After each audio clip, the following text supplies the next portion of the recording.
नमस्कार दाजुभाइ दिदीबहिनीहरू, म आज तपाईहरुलाई एउटा कुरा भन्न गइरहेको छु। जुन कुरा मैले आजभन्दा करिब 4 महिना अगाडि मेरो आत्मकथाको किताब बेच्दै जाँदाखेरि पूर्व झापाको कमल गाउँपालिकामा पुगेर पनि भनेको थिएँ। त्यतिबेला मैले एउटा उदाहरण दिँदै नेपालमा कसरी सस्तोमा र छिटो चाहिँ एउटा रेल मार्ग बनाउन सकिन्छ भन्ने कुरा राखेको थिएँ। त्यतिबेला मैले राखेको कुरा के थियो भनेदेखि अहिले नेपाल सरकारले एसियन डेभलपमेन्ट ब्याङ्कको ऋण सहुलियत ऋणमा यो पूर्व पश्चिम राजमार्ग चाहिँ मर्मत गरिरहेको छ, बनाइरहेको छ र त्यसमा चाहिँ त्यसैको छेउमा चाहिँ एउटा रेल बनाउँदै रेल मार्ग पनि बनाउने हो भने एकदम सस्तोमा र छिटोमा चाहिँ यहाँ नेपालमा पनि रेल मार्ग बनाउन सकिन्छ र त्यसो गर्यो भनेदेखि फाइदा पनि हुन्छ भन्ने कुराहरू फाइदाहरू सहित मैले बनाएको थिएँ। त्यही कुरालाई चाहिँ मैले त्यति बेलाको भिडियो हुबहु त्यही भिडियोलाई नै राखेर आज चाहिँ मैले तपाईहरुलाई त्यही कुरालाई दोहोर्याउँदै छु। र त्यो बेला म चाहिँ सरकारमा थिइनँ, तर अहिले म आफै सरकारमा भएको बेलामा पनि मैले हाम्रो मन्त्रीमण्डलमा मन्त्रीजीहरूलाई यो कुरा पनि राखेको छु, तर कसैले सुन्नु भएको छैन। भविष्यमा म फेरि कुनै कारणवश मन्त्री भयो भने पनि यो कुरालाई राखिरहनेछु, किनभने नेपालमा रेल मार्ग चाहिन्छ। रेल मार्ग भयो भने यात्रा गर्न ढुवानी गर्न सस्तो र सहज हुन्छ र छिटो पनि हुन्छ। यो कुरा म बारम्बार राखिरहनेछु, त्यही कुरा सुन्नुहोस्।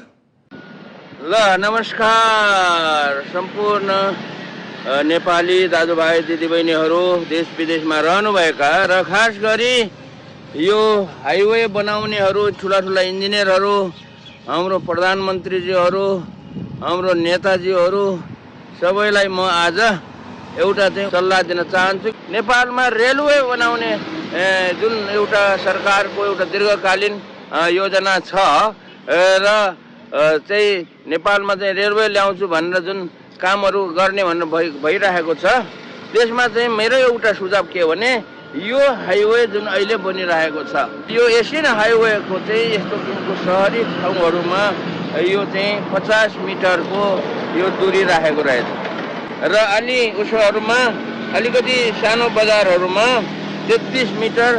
र मेरो एउटा सुझाव के हो भने यसरी जुन हाइवेहरू अहिले बनाइँदैछ यसैमा चाहिँ एउटा रेलवे लाइन एउटा छेउमा, कि त यतापट्टिको छेउमा कि उतापट्टिको छेउमा एउटा चाहिँ रेलवे लाइन पनि बनाए थप्दै गयो भने एकदम कम खर्चमा यो पूर्वदेखि पश्चिम रेलवे बनाउने यो हाम्रो सरकारहरूको नेताहरूको भाषणमा गर्ने जुन एउटा परिकल्पना छ, त्यो परिकल्पना पुरा गर्नलाई धेरै सजिलो हुन्थ्यो होला भन्ने कुरा हो। सजिलो कसरी हुन्छ भने पहिलो कुरा त अब यो हाइवे भएको हुनाले यो हाइवेको वरिपरि जुन सरकारले जुन यो हाइवे बनाउँदाखेरि जग्गा अधिग्रहणहरू गरिरहेको छ, यसमा चाहिँ यो अधिग्रहण गर्नु परेन जग्गा, पहिलो कुरा। दोस्रो कुरा चाहिँ के छ त भन्दाखेरि यसको चाहिँ यो वातावरणीय क्षति भनेर इन्भाइरोमेन्टल जुन छ त्यो कन्सर्नहरू, त्यो वातावरणीय कुराहरूको थप अनुसन्धान पनि गर्नु परेन। र तेस्रो कुरा के छ त भन्दाखेरि यहाँ चाहिँ यसको फिजिबिलिटी पनि, त्यो अहिले जुन फिजिबिलिटी स्टडी गर्ने भनेर चाहिँ धेरै खर्चहरू भइरहेको छ, त्यति धेरै खर्च हुँदैन यसको फिजिबिलिटी। र अब मेन कुरा रह्यो यो बाटो बनाउँदाखेरि यहाँ रेलवे लाइन थप्दाखेरि कति चाहिँ ठाउँ ओगट्छ त रेलवे लाइनले भन्ने कुरा हो। र मैले इन्टरनेटमा गएर यसो अध्ययन गर्दाखेरि के देखेँ भने यो ब्रोड गेज भन्छ, सबैभन्दा चौडा चाहिँ बाटो के अरे रेलको लाइन जुन छ त्यो चाहिँ 5.5 फिट हुँदो रहेछ। हेर्नु सबैभन्दा लामो। अनि यहाँ चाहिँ दुईवटा प्यारलल समानान्तर रूपमा चाहिँ दुईवटा चाहिँ उस गर्नु पर्यो भने पनि दुईवटा लाइन डबल लेन यसमा गर्नु पर्यो भनेदेखि त्यो चाहिँ एउटा लेनबाट अर्को लेनको बीचको दूरी चाहिँ बढीमा 15 फिट चाहिँ राख्नु पर्ने रहेछ।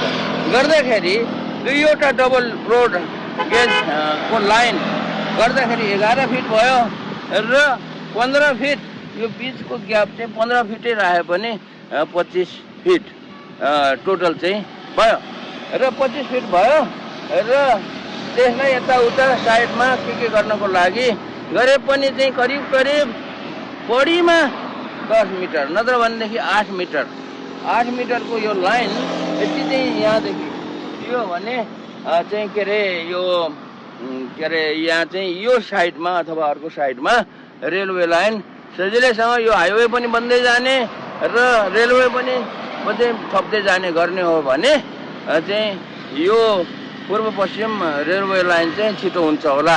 खास गरी मैले अहिले हेर्दाखेरि काँकडभित्रदेखि पतलैयासम्म जो करिब 370 किलोमिटर छ यो डिस्टेन्स 370 किलोमिटरको डिस्टेन्समा चाहिँ यो पूर्व पश्चिम रेलवे चाहिँ पक्कै एकदमै छिटो बन्छ होला भन्ने चाहिँ मेरो अनुमान छ।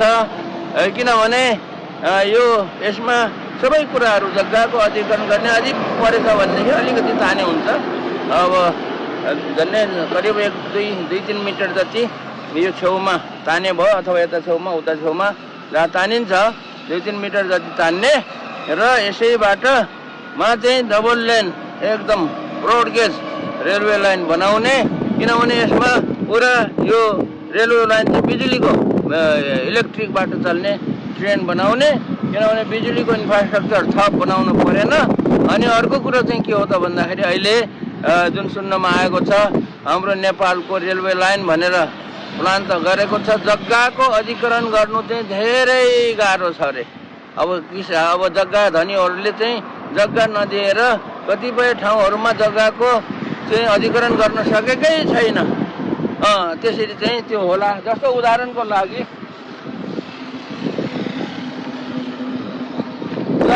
ल हेर्नुहोस्, म तपाईँहरूलाई देखाउँछु।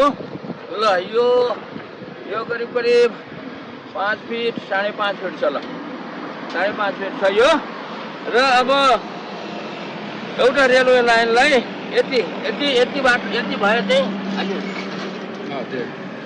एउटा रेलवे लाइनलाई चाहिँ करिब यति। ल रोड गेज भनेको यति बाटो भए एउटा चाहिँ रेलवे लाइन चाहिँ हिँड्ने भयो है। 5.5 फिट छ। किनभने यसको ब्रोड टाढो भयो क्या। ब्रोड गेजको कुनै यति हुँदो रहेछ, मोटामोटी यति हुँदो रहेछ। अनि यो एउटा भयो अनि बिचमा 2वटा। ल 11 फिट र बिचको ग्याप टाढो भयो क्या। बिचको ग्याप चाहिँ यति राखेपछि फेरि अर्को चाहिँ ब्रोड गेजलाई चाहिँ यसो गर्दाखेरि ल यति गरेर यहाँसम्म चाहिँ करिब यहाँसम्म यहाँदेखि यहाँसम्म यति बाटो भयो भने यो ब्रोड गेज डबल लेनको एकदमै समानान्तर रेलवे चाहिँ बनाउन सकिने रहेछ। ल यति जग्गा भयो भने, किनभने रेलवेलाई चाहिँ हाइवेलाई जस्तो एकदमै ठुलो चौडा चाहिँ चाहिँदैन। रेलवे लाइनहरू मैले पनि देखेको छु देश विदेशमा घुम्दाखेरि। र यसो गर्दाखेरि कसो होला भन्ने चाहिँ यो हाम्रो हाइवे इन्जिनियर साथीहरू, रेलवे इन्जिनियर साथीहरूलाई चाहिँ मेरो एउटा अनुरोध हो। यसरी चाहिँ गर्यो भनेदेखि चाहिँ राम्रो होला कि भन्ने चाहिँ एउटा परिकल्पना भनौँ न, एउटा परिकल्पना भनौँ अथवा एउटा उटपटाङ परिकल्पना चाहिँ मलाई यसो आएको हो। यो तपाईँहरूलाई कस्तो लाग्छ? अलिकति छेउमा चाहिँ आवश्यक परेको ठाउँमा अलिकति बढायो भनेदेखि त एउटै खर्चमा पनि छिटो पनि हुन्छ के। मेन कुरा छिटो पनि हुन्छ र यसको कुनै थप चाहिँ खर्च पनि लाग्दैन अलिकति बाहेक। र यसरी यो गर्नु होला। अहिले हेर्नु यो काठ पनि यहाँ ठ्याक्क मैले पाएँ र यति हो। ल ब्रोड गेज भनेको एकदम सबैभन्दा अहिले चौडा रेलको जुन चौडा छ, चौडाइ चाहिँ त्यो लिक टु लिक चाहिँ यति हुँदो रहेछ। ल यति बाटो भएपछि त एउटा रेल चलिहाल्यो त। के कसो हो साथी हो? ल धन्यवाद।